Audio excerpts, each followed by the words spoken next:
time that we were singing down at the pub, my brother and I, we work on my house all the time. My brother's not here, is he? Okay, my brother's a great guy, but I don't want to tell him that because then he quits 2 hours early to drink and tell him how great it is. So, but anyway. So I went out shopping and I came back. My brother's working on my house. He's installing a new door. We had termites or something. I said, Brian, I just bought a pool. He said, you went out for nails. I said, I know. But I was driving by and there it was and the price tag was on. It was one of those big fiberglass ones. They sit on the side of the road on a truck saying, buy me, stupid idiot. Well, that was my name, so there I was. I bought this fiberglass pool. It was only $7,000, brand new.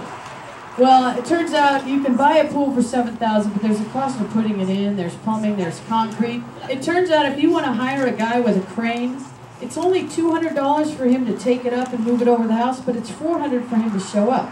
And then it's another $100 when he unhooks the pool, so it's really $700. Why don't men just tell you how much they're going to charge you when they, you know, it's like, here, just write me a Anyway, so what happens when you put in a pool like that is you dig a big hole and you crane the thing and you drop it down, and then you get 2 truckloads of rock and sand dropped in your driveway.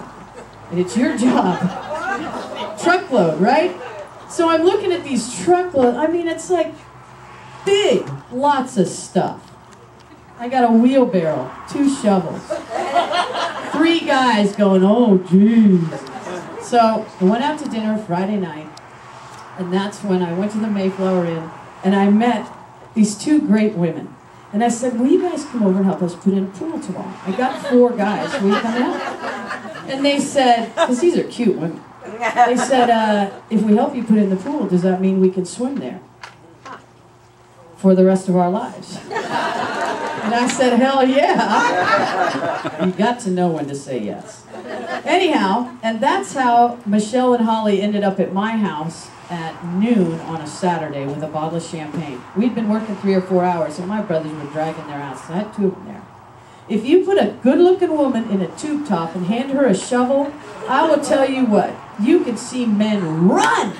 They will run carrying 2 buckets of... my brother Michael, all he did was complain about his back until Michelle got there. And then Michelle and Holly, because the sooner you got your buckets back there and dumped them, you could come back and talk and flirt with them while they filled them up. Well, these 2 girls were fast at filling those buckets. So you got to say, well, hi, how are you? Don't you look...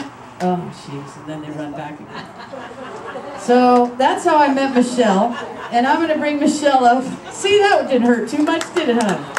We'll bring Michelle up here, and we're going to do this little bit we rehearsed for 2 minutes before you all got here.